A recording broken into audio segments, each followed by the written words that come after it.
요한복음 16장 30절부터 33절까지 말씀을 읽겠습니다. 요한복음 16장 30절부터 33절까지 말씀을 봉독해 올리겠습니다. 제가 읽습니다. 말씀 봉독 끝나면 아멘으로 화답하시기를 바랍니다. 우리가 지금에야 주께서 모든 것을 아시고 또 사람의 물음을 기다리시 않는 줄을 아나이다. 이로써 하나님께로부터 나오심을 우리가 믿사옵나이다. 예수께서 대답하시되 이제는 너희가 믿느냐? 보라, 너희가 다 각각 제 곳으로 흩어지고 나를 혼자 둘 때가 오노니 벌써 왔도다. 그러나 내가 혼자 있는 것이 아니라 아버지께서 나와 함께 계시느니라. 이것을 너희에게 이르는 것은 너희로 내 안에서 평안을 누리게 하려 함이라. 세상에서는 너희가 환난을 당하나 담대하라. 내가 세상을 이기었노라. 아멘, 아멘, 아멘. 이것을 너희에게 이르면 찬양하겠습니다.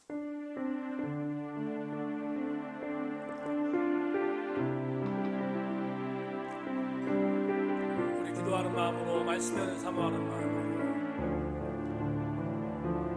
이것을 너희에게 이름은 너희로 내 안에서 평안을 영원토록 누리게 하려 함. 이것을 너희에게 너희에게 이름은 너희로 내 안에서 사랑을 영원토록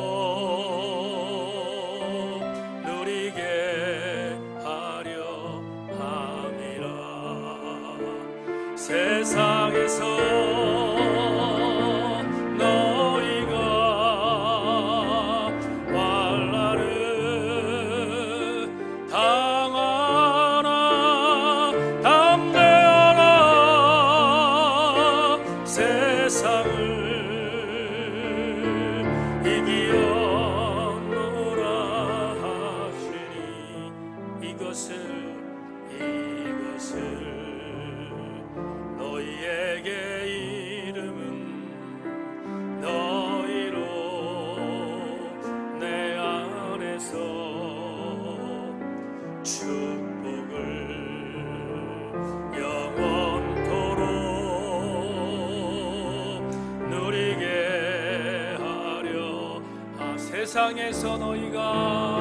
세상에서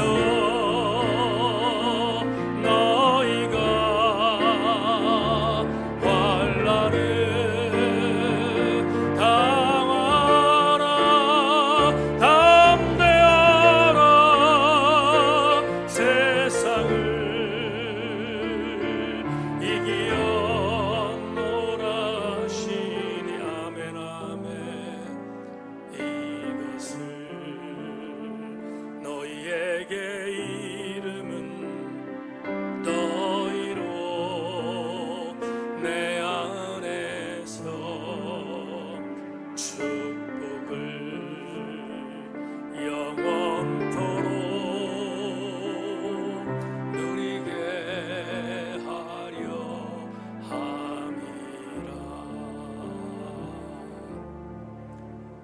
말씀을 선포하겠는데 예배하는 우리 세인공동체 지체들 모두가 말씀을 듣고 난 뒤에 담대하게 도와주시고 평안하게 도와주시며 세상을 이기게 도와주옵소서. 말씀의 은혜가 우리 모두를 사로잡아 주실 줄로 믿고 예수 그리스도의 이름으로 기도 올리옵나이다. 아멘. 여러분과 함께 오늘 9월 6일 함께 나눌 제목설교의 제목은 진짜로 이기려면 이런 제목을 갖고 여러분과 함께 말씀의 은혜를 나누기를 원합니다. 여러분 은혜가 있는 귀한 시간 되기를 주님의 이름으로 축원합니다. 지난달 8월 29일은 우리나라가 1910년에 짐승만도 못했던 일본이라는 나라에게 국권을 빼앗긴 지 110년이 되는 국치일이었습니다. 지워버리고 싶은 날이긴 하지만 그렇다고 해서 절대로 잊으면 안 되는 날이 8월 29일입니다. 이조 말기 썩을 대로 썩은 정치 지도자들의 무기력함과 무능함으로 인해서 나라를 빼앗겼던 말 그대로 죽음보다 더 치욕스러운 날이 바로 국치일인 것입니다. 그로부터 110년이라는 세월이 흘렀습니다. 아시는 것처럼 지난해부터 일본이라는 나라와 제2의 전쟁을 벌이고 있습니다. 경제전쟁으로 인하여 가장 살벌한 시기를 벌이고 있는 것이 사실입니다. 이로 인해서 두 번째 절대로 나라를 빼앗기지 않겠다는 우리 나라의 백성들이 일본의 모든 물건들을 불매하는 운동이 일어났고, 그로 인하여 상당수 일본 기업들이 한국에서 철수하는 그야말로 통쾌한 일들이 벌어지고 있습니다. 제2의 국채보상운동이라고 하는 정신을 갖고 일본과의 전쟁에서 지지 않기 위하여 최선을 다하는 대한민국은 참으로 위대한 나라가 아닐 수 없습니다. 제가 어려서 들었던 말들이 있습니다.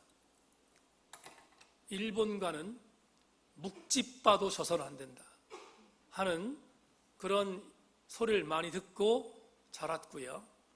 저 역시 그렇게 생각하고 있습니다. 다른 나라가 아닌 일본이라는 나라한테는 반드시 그래야 한다고 생각하는 정신을 갖고 저도 자라왔습니다. 아마도 이 정도로 정신무장을 하는 이유는 두 가지 이유 때문이라고 보는데, 첫째는 36년이란 세월 동안 일제강점기에서 치욕을 당했던 그 기억을 절대로 잊으면 안 된다는 생각 때문일 것이고, 두 번째는 대단히 유감스럽지만 아직도 우리나라는 경제력에 있어서 일본이라는 나라에 뒤처지고 있다는 것에 대한 정신차림이라는 생각 때문에 아마도 이러한 마음가짐으로 달려온 것이 사실입니다.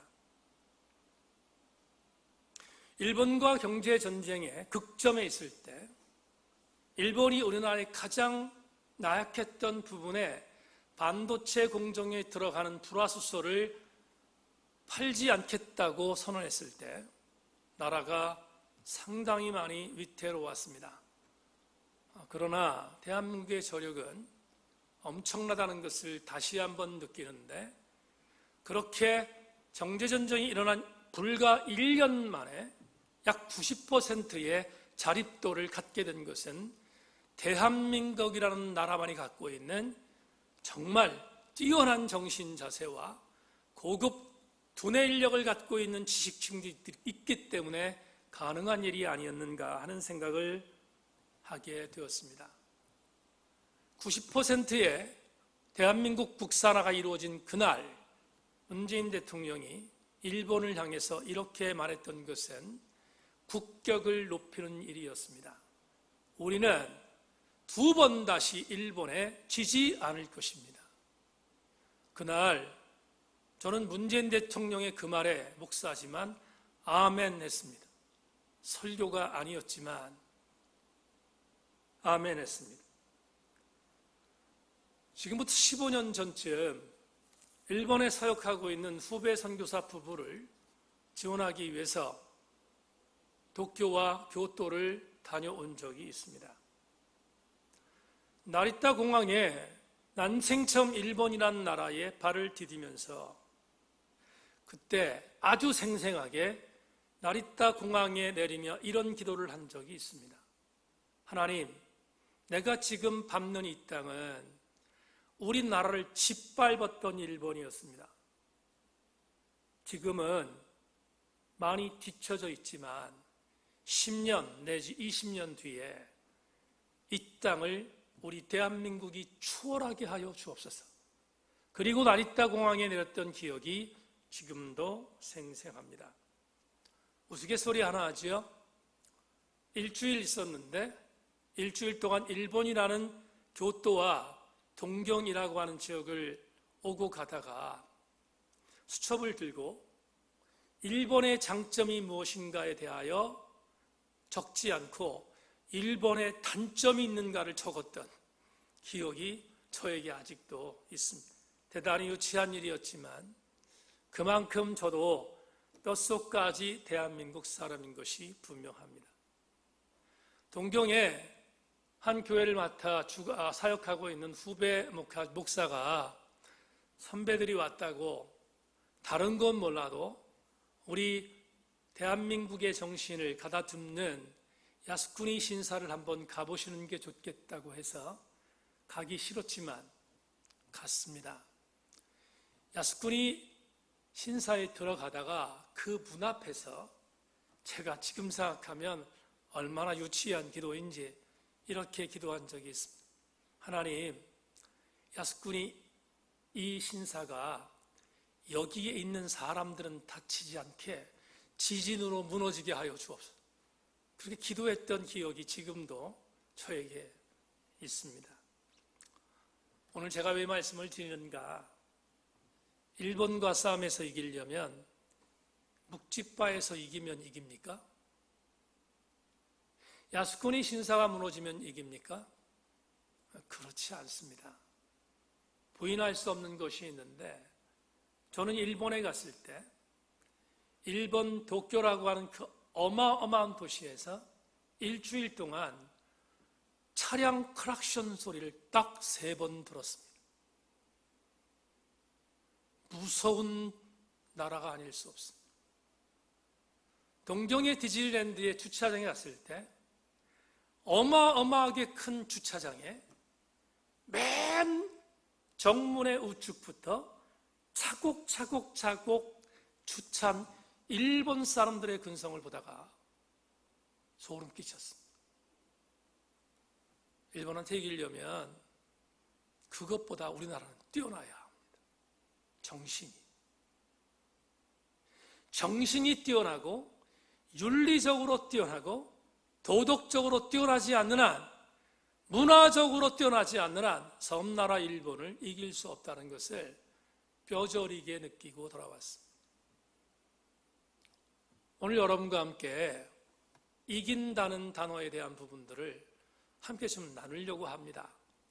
제목 설교를 하는 동안에는 여러분들에게 용기 있는 설교를 좀 용기 백배하는 설교를 드리려고 마음먹었는데 오늘 여러분에게 용기를 주기 위해서 이긴다라는 단어에 강조점을 두고 오늘 본문을 함께 생각하려고 합니다. 오늘 여러분과 함께 읽은 본문 텍스트는 우리가 너무 잘 아는 요한복음 16장입니다. 그런데 단독 복음서라고 하는 요한복음서는 공간 복음서와는 다르게 예수 그리스도의 마지막 일주일 동안에 예루살렘에서의 어떤 그 순교 여행, 제가 표현할 때는 그런 말은 안 쓰지만 제가 표현할 때 순교 여행, 예수님의 순교 여행이라고 표현하는데 그 순교 여행 일주일 동안 중에 가장 많은 부분, 요한복음 21장밖에 안 되는데 가장 많은 부분을 할애한 것이 목요일 사건과 금요일 사건입니다. 요한복음 13장은 목요일 사건을 시작하는 세종목요일의 최후의 만찬 시리즈가 계속해서 등장하고 오늘 요한복음 16장까지 이어집니다. 그리고 요한복음 16장이 끝난 뒤에 요한복음 17장에서 예수님께서 마지막으로 중보기도하는 것을 마무리하면서 목요일 사건에 대한 스토리가 끝나는 것을 요한복음 저자는 우리에게 알려주고 있습니다. 여러분, 오늘 16장을 읽었는데 13장부터 잠시 개관한다면 이런 스토리이겠지요. 예수님이 예루살렘에 들어오셔서 일주일 동안 마지막 고난주간을 보내십니다. 그런데 목요일 날 예수님께서 마가다락방에 들어가셔서 제자들에게 하나님 나라의 말씀을 선포하세요. 그걸 우리는 다락방 강화라고 합니다. 신학적인 용어로 다락방 강화라고 하는데 그 다락방 강화의 첫 번째 하셨던 것은 여러분 잘 아신 것처럼 제자들의 발을 닦아주신 것입니다. 그리고 제자들의 발을 닦은 뒤에 만찬을 하시는데 우리가 너무 잘 아는 최후의 만찬이죠. 이 최후의 만찬에서 주님이 폭탄 선언을 하셨습니다. 가장 중요한 폭탄 선언은 제자들에게 순환을 고지한 사건입니다. 우리가 이것도 신학적인 용어로 예수 그리스도의 순환고지다 이렇게 말하거든요. 좀 쉽게 말하면 내가 죽는다는 것을 제자들에게 처음 알리신 것입니다. 내가 이제 십자가에 죽을 거라는 메시지를 선포한 것입니다. 그리고 몇 가지를 더 말씀하셨는데 베드로가 나를 부인할 것, 제자들은 다 도망갈 것, 그리고 이 중에 제자 한 명은 나를 팔 것, 이런 등등의 엄청난 다락방 강화를 선포하신 것입니다. 그런 뒤에 또 하나 제자들이 도무지 이해할 수 없는 한 가지의 메시지, 보혜사 성령이 올 것이라는 메시지를 전해주었습니다. 다락방 강화를 들은 제자들은 은혜를 받았는가? 은혜 안 받았습니다. 다락방 강화를 들은 제자들은 멘붕이었습니다. 왜 멘붕이었습니까? 지금 마가다락방에 모여있는 제자들 전부는 집을 버렸고요, 전토를 버렸고요, 심지어는 부모를 떠났잖아요. 그들이 그렇게 할 이유는 분명히 한 가지 이유가 있어요. 뭐냐 하면 본인들에게 예수를 따랐을 때 주는 혜택이 있을 거라고 믿었기 때문이에요.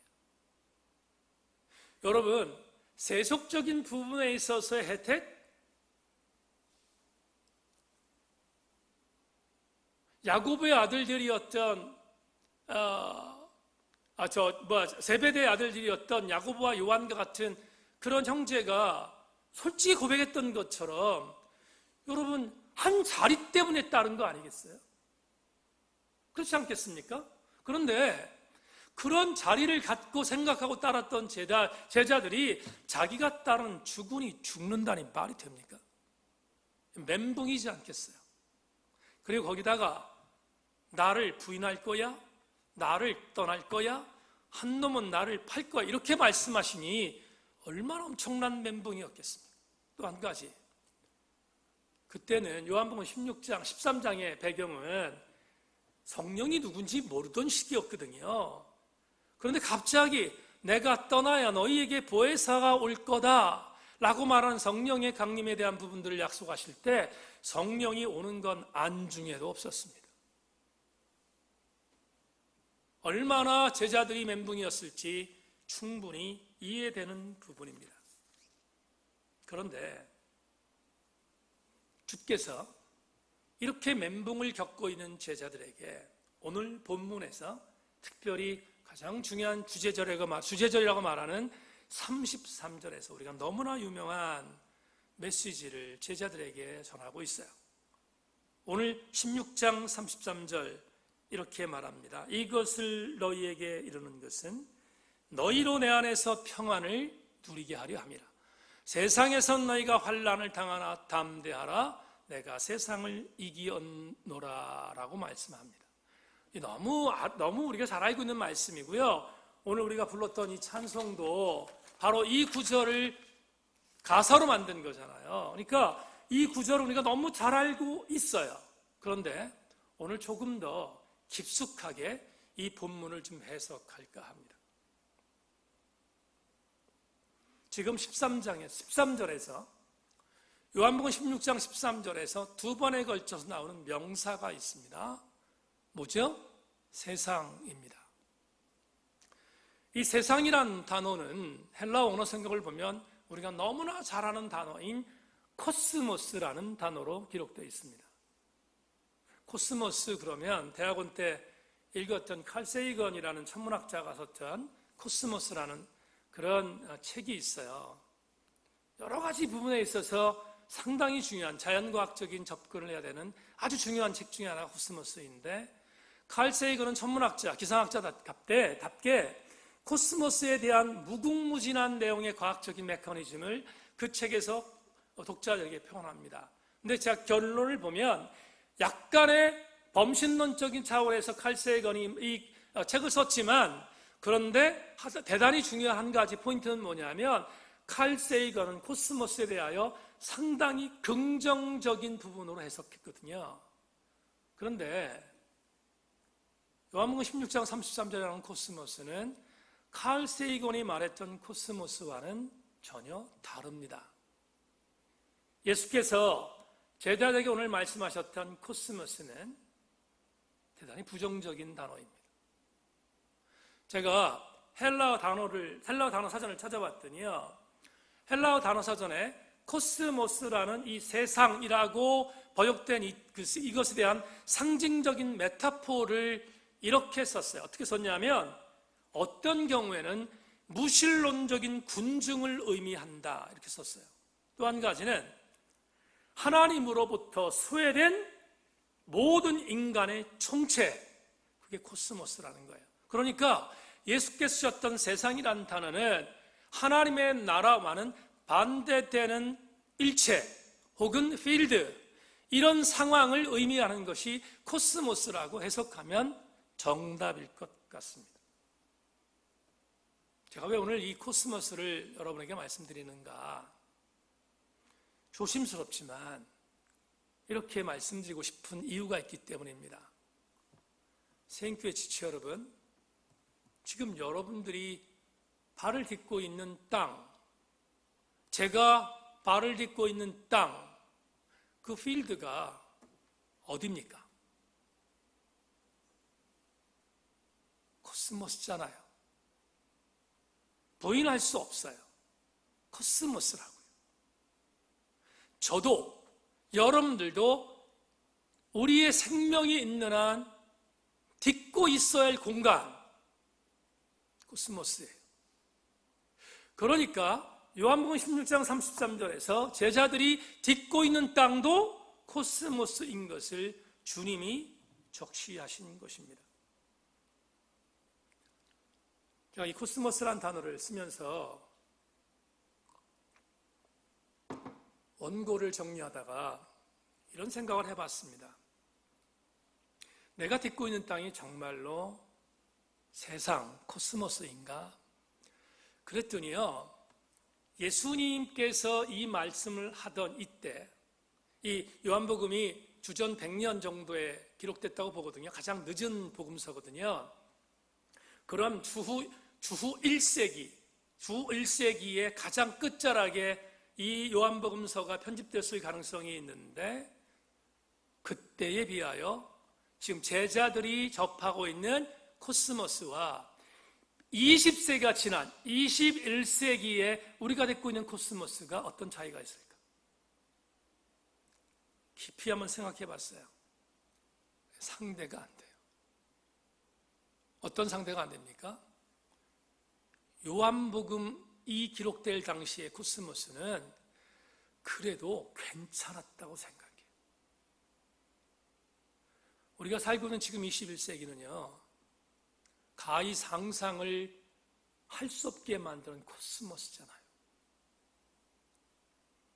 제가 가끔 쓰는 단어 중에 이 설교가 믿지 않는 사람들이 들으면 아주 저를 잡아먹을 것 같이 말할 것 같지만, 제가 이렇게 표현할 때 제 쓴 글 중에 상당히 많이 그런 글이 있는데요, 우리가 처해 있는 지금의 코스모스는 집단적인 정신병동이에요. 집단적인 정신병동이라고. 왜? 전부가 미친 것 같아요.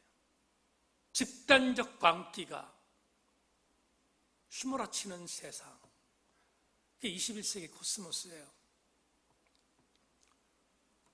여러분, 교회가 실수 많이 했습니다. 우리 교회 플랜카드에 교회가 미안합니다 라는 플랜카드를 걸었어요. 정말 한 지역교회를 목회하는 목사로서 너무 미안하고 죄송합니다. 너무 잘못했어요, 교회가.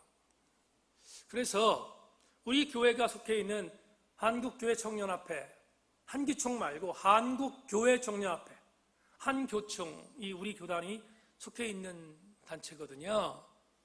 그래서 공문이 내려왔어요. 교회가 미안합니다 라는 플랜카드를 교회마다 이렇게 걸고 회개하는 운동을 좀 벌이자. 얼마나 안타깝고 얼마나 위기의식이 있으면 그런 공문까지 보내겠습니까? 그래서 순종하는 마음으로 만들었습니다.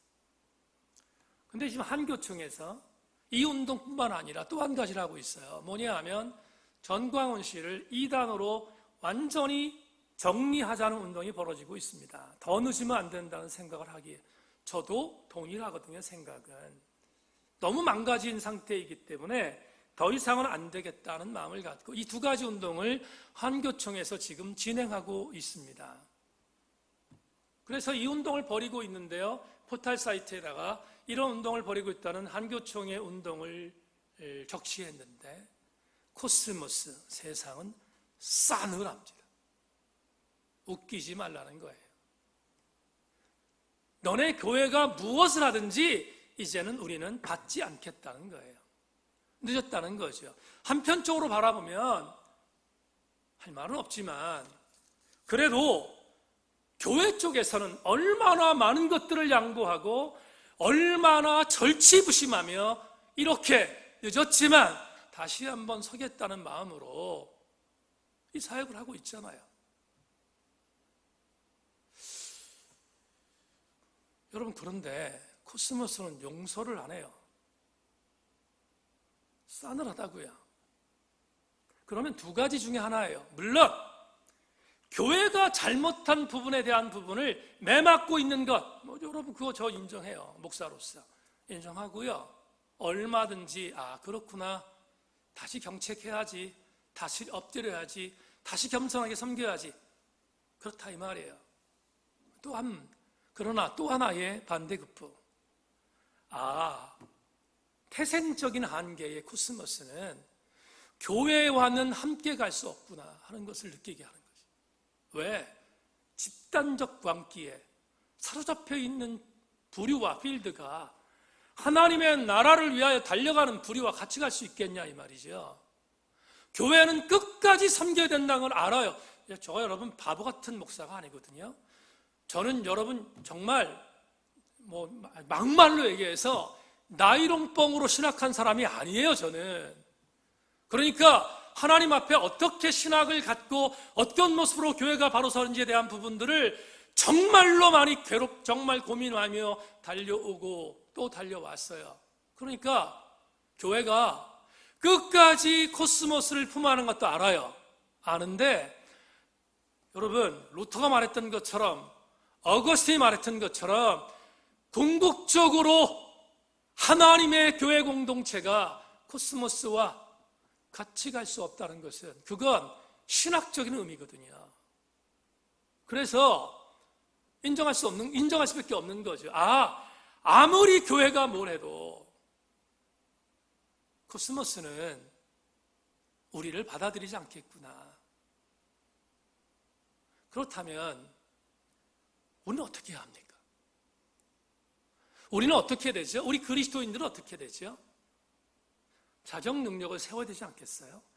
여러분, 제가 이런 생각을 많이 해요. 교회가 세상을 섬기는 것 포기하지 말아야 돼요. 교회가 이타적 사역을 감당하는 것 포기하지 말아야 되죠. 물론 듣든 안 들을 게 분명하지만 듣든 안 듣든지 교회는 교회가 해야 할 일이 있으니까 그 일을 행하는 것에 대해서 포기하는 것은 하나님이 기뻐하지 않는 일이라는 것을 알기에 우리 교회는 계속해서 그렇게 갈 것입니다. 그러나 아무리 그래도 교회가 교회로서 역할을 다시 한번 세우는 내적인 부분에 있어서 사정 능력은 잃지 말아야지. 그건 잃지 말아야 되잖아요. 그 잃지 말아야 할 교회가 갖고 있는 내적인 자정 능력의 회복의 메시지를 오늘 본문이 주고 있다 이 말이죠. 그게 오늘 여러분과 나눌 두 가지의 은혜예요. 여러분 귀 기울여 들어주시기를 바랍니다. 첫째, 무슨 일이 있어도 믿음을 잃지 않아야 합니다. 어떤 일이 있어도 믿음을 잃지 말아야 합니다. 오늘 본문 16장 33절의 마지막 부분에 내가 세상을 이겼다 이렇게 말합니다. 내가 세상을 이겼다 이렇게 말해요. 근데 이 이겼다라는 단어, 헬라어 단어는 레니 케카라는 이 단어는 헬라어 시제로 보면 완료형이에요. 완료형. 이걸 제가 풀면 이렇게 말하는 거예요. 언제 이겼냐? 내가 세상을 이겼다 했잖아요. 그런데 내가 세상을 이기었노라는 이 단어가 어떻게 표현됐냐면 I have overcome the world이야. 내가 세상을 이겼다. have 플러스 pp라고요. 완료형이에요. 완료형. 이 말은 이런 것이죠. 주님이 세상을 이긴 것이 한 번 이긴 게 아니라는 거예요. 과거와 현재와 미래 이어지고 있다 이 말이에요. 지금 완료됐어요. 과거에도 이겼고 지금도 이기고 계신다는 거예요. 그러면 여러분 이게 뭘까? 왜 주님은 이런 엄청난 믿음이 있었지? 우리가 믿고 따르는 주님께서 어떻게 과거에도 이기셨고 현재도 이겼고 그리고 우리가 믿잖아요. 앞으로도 이길 것을. 어떻게 주님이 이렇게 이기셨지? 그러다가 오늘 본문 30절과 32절에 그 기가 막힌 정답을 알려줘요. 주님께서 직접. 앞선 구절을 볼까요? 30절. 우리가 지금에야 주께서 모든 것을 아시고 또 사람의 물음을 기다리지 않는 줄을 아나이다. 이로써 하나님께로부터 나오심을 우리가 믿사옵나이다. 예수께서 대답하시되 이제는 너희가 믿느냐? 보라, 너희가 각각 제 곳으로 흩어지고 나를 혼자 둘 때가 오나니 벌써 왔도다. 그러나 내가 혼자 있는 것이 아니라 아버지께서 나와 함께 계시느니라. 이 말씀은 다 같이 아멘 해야 돼요. 여러분 이 구절이 왜 감동인지 아십니까? 제가 풀게요. 주님이 제자들에게 지금 다락방 강화에 막바지를 설교하고 계시거든요. 근데 주님이 제자들에게 말하는 거예요. 너희들이 지금 믿음 갖고 있다고 하지? 그래, 좋다. 근데 내가 한 가지만 너희들에게 말한다. 이렇게 말씀하시는 게 뭐냐면 주님은 조금 있으면 이게 목요일이거든요. 목요일. 그럼 날이 밝으면 겟세마네 동산에 가시잖아요. 가셔서 그곳에서 체포당해요. 가해발 뜰로 끌려서 고난당하고 죽으십니다. 이제 그죠? 우리가 아는 것처럼. 그러면 주님은 당신의 죽음을 알고 있었다고요. 여러분 이런 생각 해보셨습니까? 내가 언제 죽을지 안다면 기쁨입니까? 불행입니까? 내가 몇 날 몇 시에 죽는다는 걸 안다면 그게 여러분들이 행복입니까? 불행입니까? 그건 최고의 저주예요. 내가 죽는 시간을 안다면. 지금 이 땅에서 우리가 그런 대로 살아가는 이유가 뭔지 아세요? 언제 죽을지 모르니까. 그러니까 하루하루 최선을 다해 사는 거잖아요. 그러니까 죽음이 언제인지 모른다는 것은 살아가는 생명체에게선 굉장히 귀한 복 중의 복이에요. 반대로 주님은 아셨잖아요. 죽을 날을. 얼마나 기가 막힌 고통을 보내셨겠어요. 얼마나 엄청난 고통이 맺겠냐고요. 하나님의 아들이신 예수님께서 겟세마네 동산에서 그래서 이렇게 기도한 거예요. 아버지 죽기 싫어요. 나 정말 죽기 싫어요. 아버지 이걸 좀 옮겨주시면 안 돼요? 주님도 그런 거예요. 죽음이 너무나 무서웠다고, 두려웠다고요. 그런데 그런 죽음을 알고 계신 주님께서 어떻게 이기셨죠? 이기신 이유가 뭐예요? 오늘 32절에서 이렇게 말합니다. 나는 혼자 있지 않아. 내가 이제 아버지께로 갈 때가 되었지만 나는 혼자 있지 않아. 왜? 아버지께서 나와 함께 하시는 것을 믿기 때문이다. 이 말이 뭐죠? 아들이신 예수님께서는 아버지이신 하나님께서 과거도 함께 계셔서 이겨주셨고 오늘도 함께 계시면서 이기도록 만드시고 내일도 함께 계심으로 이겨주시도록 역사하신다는 사실을 주님이 뭐 했다는 거예요? 믿었다는 거잖아요. 여러분 생각해 보세요. 주님이 I have overcome the world, 내가 세상을 이겼다고 고백할 수 있었던 이유는 주님도 하나님이 나를 이기게 만들어 주셨다는 믿음이 있었다는 거예요. 믿음이. 그러면 제로는 여지가 없잖아요. 우리가 따르는 주님도 하나님을 향한 믿음이 있어서 이겼다면 주님을 따르는 우리가 믿음이 없어서야 되겠냐 이 말이에요. 하물며 우리가 주님을 믿지 않으면, 우리가 주님을, 나와 함께 하시는 주님을 믿지 않으면 어떻게 이길 수 있냐 이 말이에요. 지금 세속은, 지금 코스모스는 우리가 무엇을 하든지 듣지 않으려고 해요. 집단적인 광기가 있는 세속을 바라보면서, 세상을 바라보면서 우리가 그 세상과 어떻게 살아가요? 근데 오늘 요한복음 16장 33절에서는 말합니다. 내가 세상을 이겼다 이렇게 말씀하시잖아요. 그러면 우리는 하늘이 쪽이나도 잊어버리면 안 되는 게 있어요. 뭡니까? 하나님을 믿었던 예수님처럼 우리도 우리를 위하여 이겨주시는 예수 그리스도를 믿어야 되지 않겠냐 이 말이에요. 지금 우리가 살고 있는 세상은 코스모스입니다. 코스모스를 이기는 방법은 주께서 나를 위하여 이겨주셨다는 사실을 믿는 것 말고는 없어요. 가정에서 예배드리는 교우 여러분, 예수 그리스도께서 여러분을 위하여 이겨주신 믿음을 갖고 이길 수 있는 여러분 되기를 주님의 이름으로 축원합니다. 서울에서 목회하는 친구가 지난 주간에 저한테 SNS로 카톡 하나를 보냈어요. 문자를. 보다가 참 가슴 아팠어요. 친구의 문자 메시지. 어제 폐암 4기 집사가 담임 목사가 너무 보고 싶다고 해서 검단에 있는 탑병원에 오후 7시에 폭우를 뚫고 면회 시간 맞춰 갔는데 가족 아니면 안 된단다. 당연한 말이다. 그런데 교회에서 왔다고 하니까 더더욱 안 된다는 말에 화가 난 것이 아니라 너무 부끄럽고 혼났다. 이전에는 담임 목사라고 하면 중환자실 면회도 거의 통과였는데 씁쓸하고 부끄러웠다.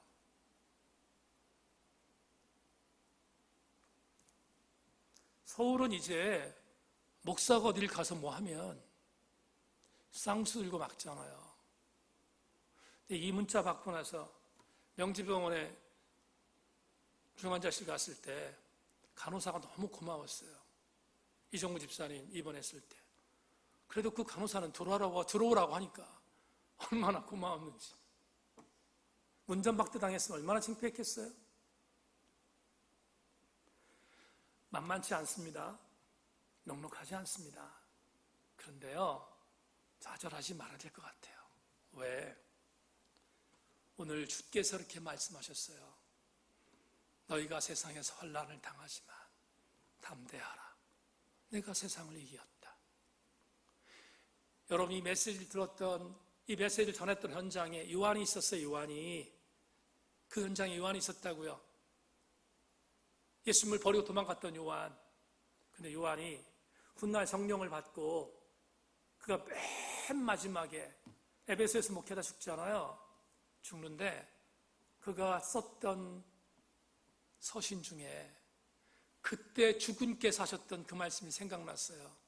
그 요한일서의 자기의 편지에 이렇게 썼어요.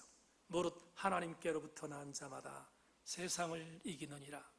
세상을 이기는 승리는 이것이니 우리의 믿음이니라. 유진 피터슨이 예수님께서 누가복음 18장에 하셨던 말씀을 이렇게 풀었어요. 그러나 인자가 다시 올 때에 그처럼 끈질기 믿음을 이 땅에서 얼마나 찾을 수 있겠느냐. 생교회 지체 여러분, 흔들리지 말고 절대로 기가 막힌 광기가 있는 세상이지만 믿음을 잃어버리지 않는 교우들 되기를 주님의 이름으로 축원합니다. 마지막 두 번째, 환난이 올 때 담대해야 합니다. 환난이 우리에게 임하고 있는 것을 보잖아요, 지금. 그런데 가져야 할 게 있어요. 담대하라 말합니다. 우리는 지금 환난을 이미 당하고 있습니다. 그런데 이미 당하고 있다는 임이라는 말을 생각하면 좌절스럽지만 요한복음 16장 34절을 우리말 성경에 이렇게 썼어요. 우리말 성경에 내가 너희에게 이런 것들을 말하는 것은 너희가 내 안에서 평안을 누리게 하려는 것이다. 너희가 이 세상에서는 고난을 당할 것이다. 그러나 담대하라. 내가 세상을 유일하게 우리말 성경에 이미 이겼다 이렇게 번역했어요. 이미. 여러분, 왜 우리가 담대해야 합니까? 주님이 이미 이겨놓으셨는데 담대한 게 당연하지 않겠습니까? 그렇지 않겠습니까? 전쟁을 할 때 질 거라고 생각하는 사람이 이기는 경우는 없습니다. 이길 거라고 생각하는 사람이 이기지 질 거라고 생각하는 사람이 이기는 경우는 없다 이 말이에요. 사사기를 보면 애굽과 삼갈 사사가 죽어요. 그러자 이스라엘 백성들이 하나님께 범죄합니다. 하나님이 사사기의 역사적 순환구도로 하나님이 가나안을 들어요. 치세요. 또 때립니다. 그래서 80년 동안이나 평안을 맛보는 사람들이 갑자기 가나안한테 침범을 받고 20년 동안 고통 속에 있습니다. 그러니까 얼마나 무지한지 이스라엘 백성이 하나님께 살려달라고 말하죠. 하나님이 역사적 순환구도를 통하여 또 사사를 들었어요. 그때 들었던 사사가 그 유명한 여자 사사 드보라입니다. 드보라가 가나안과 싸움에서 승리하잖아요. 우리가 알고 있는데, 근데 제가 오늘 말씀드린 게 뭐냐면 이 드보라가 가나안과의 싸움, 가나안의 야빈이라는 왕의 그런 그 군대 장관이었던 시스라와 전쟁을 벌이는데 혼자 여자의 몸을 혼자 싸우는 게 쉽지도 않았겠지만 그래도 동역자가 있는 게 생각해서 여러분 아비노함의 아들 바락이라는 사람을 불러요. 불러 같이 가자 이렇게 말합니다. 그랬더니 이 바락이 생뚱맞습니다. 미직지근거리는 거예요. 말합니다. 뭐라고 말하냐면 사사님 이길 것 같습니까? 난 확신이 없는데 내가 조건이 있습니다. 사사님이 나와 함께 가면 내가 가겠지만 사사님이 안 가고 나만 가면 난 안 갑니다. 그러니까 무슨 말이냐면 난 질 것 같으니까 못 가겠다는 거예요. 그러자 드보라가 확신을 줍니다. 사사기 4장 7절로 9절 여러분 보세요. 내가 야빈의 군대 장관 시스라와 그의 병거들과 그의 무리를 기송강으로 이끌어 내게 이르게 하고 그를 내 손에 넘겨주라 하셨느니라. 바락이 그에게 이르되 만일 당신이 나와 함께 가면 내가 가려니와 만일 당신이 나와 함께 가지 아니하면 나도 가지 아니하겠노라 하니 이르되 내가 반드시 나와 함께 가리라. 그러나 내가 이번에 가는 길에는 영광을 얻지 못하리. 이는 여호와께서 이스라엘을 여인의 손에 파실 것임이라 하고 드보라가 일어나 바락과 함께 게데스로 가니라. 풀겠습니다. 드보라에게 이렇게 말씀하셨죠. 하나님이 드보라야 기송강가로 가나안의 군대들을 모을 것이다. 그리고 네가 싸우지 않고 내가 싸울 거야. 이기게 만들어 줄 거야. 그런 뒤에 내가 이긴 뒤에 네 손에 넘겨줄 거야. 얼마나 엄청난 확신입니까? 드보라는 이걸 바락에 전했어요. 근데도 바락은 선지자님 가면 제가 가고 안 가면 나 안 갈 겁니다. 이렇게 뒤로 물러섰어요. 그래서 이런 확신을 주고 같이 가 싸웠습니다. 하나님이 드보라에게 약속했던 것처럼 기송강가에 가나안의 군사들을 몰아서 진흙더미를 만들어서 멸절시켰어요. 이기게 만드셨다고. 누가? 하나님. 약속한 대로 이기게 만드셨다라고. 그러면 이기게 만드신 것은 드보라에게 주신 건데, 하나님이 드보라에게 약속하신 것은 바락에게 말했다면 바락도 그걸 믿어야 정상이잖아요. 안 믿었어요. 여러분, 우리는 이걸 명심해야 돼요. 전쟁의 승패는 내가 싸우는 것이 아니라 나를 믿는 하나님의 백성들을 위하여 하나님이 싸워주셔서 이기게 만든다는 것을 믿는 게 믿음이거든요. 그런데 이 믿음을 가졌던 드보라는 승리했지만 이 믿음을 갖지 못했던 바락은 같이 전쟁에 승리했지만 바락은 조연이었고요, 드보라는 주연이었다. 왜 말씀을 드리는가? 담대함의 근거는 하나님이 나를 대신하여 싸워 이겨주셨다는 것을 믿는 믿음에 기초하고 있음을 말씀드리기 위해서입니다. 명심하세요. 담대하셔야 돼요. 왜? 내가 싸우는 것이 아니라 하나님이 싸워 이겨주셨기 때문이다. 그게 담대함의 근거입니다. 재미난 얘기 하나 말씀드리고 설교 맺겠습니다. 제가 탁구장에 못 나가요. 나가지 말라 해서 못 나갑니다. 근데 운동을 못하니까 걷기라도 해야 되겠다 생각해서 아내와 걷습니다. 근데 어제같이 토요일 되면 아들도 함께 걸어요.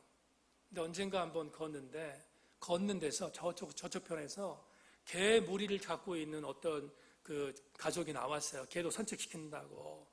집사람은 개 그러면 7색, 8색, 9색을 하거든요. 그러니까 이게 도망가는, 이렇게 옆으로 지켜 가니까 아들이 그래, 뭐라 그래? 엄마, 저 개가 엄마를 더 무서워해요. 등치 싸움이 안 되지. 엄마의 등치와 저 개, 이 치와 같은 조그만 게 엄마가 얼마나 겁내겠어요. 그런 얘기하다 제가 막 웃었는데, 여러분, 아무리 생각해봐도 그렇지 않아요? 개가 집사람을 보면 무섭지, 집사람이 개 보고 무서워하는 건 웃기지 않습니까? 뭐 왠지 모르겠지만 저는 치아를 보면 맥그리신가 이렇게 생각하지만 하여튼 그런 생각이 들어요, 저는. 그러니까 무슨 얘기 하려고 하냐면 개도 마찬가지고요, 똑같습니다. 내가 싸워 이긴다고 믿어야지. 이긴다고 믿어야지 이기지. 근데 우리 그리스도인들에게는 더 큰 은혜가 있어요. 내가 싸워 이기면 질 수 있습니다. 그렇지만 우리는 지지 않아요. 왜냐하면 하나님이 내가 싸워야 할 싸움을 미리 싸워서 이겨주셨기 때문이다. 사랑하는 새인교회 지체 여러분, 고린도후서 강해로 다시 돌아갈 날이 얼마 남지 않았어요. 여러분에게 용기를 주기 위한 메시지를 증거하고 있어요. 담임 목사 이런 소리 많이 안 하는데, 여러분 명심하세요. 환난이 와요. 겁내지 마세요. 담대하세요. 왜? 내가 싸우는 것이 아니라 주님이 대신 싸워 이기시기 때문이다. 오늘 이 은혜가 있는 우리 교우들 되기를 바랍니다. 말씀 맺겠습니다. 담대하라라는 이 단어가 헬라어 성경을 보면 달세이테라는 단어를 썼어요. 근데 이 달세이테라는 단어를 킹 제임스 버전에서 뭐라고 쓰여 있냐면 이렇게 썼어요. Be of good cheer라고 쓰여 있어요. 이걸 번역하면 기뻐하라 이런 뜻이에요. 말 그대로 기뻐하라. 근데 이 말을 직역하면 뭐냐면 박수를 잘했다고 쳐주자 이런 뜻이에요. 오늘 목양터 이야기만 썼지만 우리가 지금 웃을 수 있는 시대는 아닙니다. 하지만 하나님이 우리를 위하여 대신 싸워 주신다면 서로 박수 쳐줄 수 있지 않겠습니까? 담대할 수 있지 않겠습니까? 우리 새인교회 모든 교우들 승리할 수 있기를 주님의 이름으로 축원합니다. 하나님 감사합니다. 말씀 나눴는데 우리 모든 성도들마다 요한복음 16장 33절 가슴에 담고 믿음 잃지 않고 담대하게 하여 주셔서 승리하도록 인도하여 주시옵소서. 예수 그리스도 이름으로 기도하옵나이다.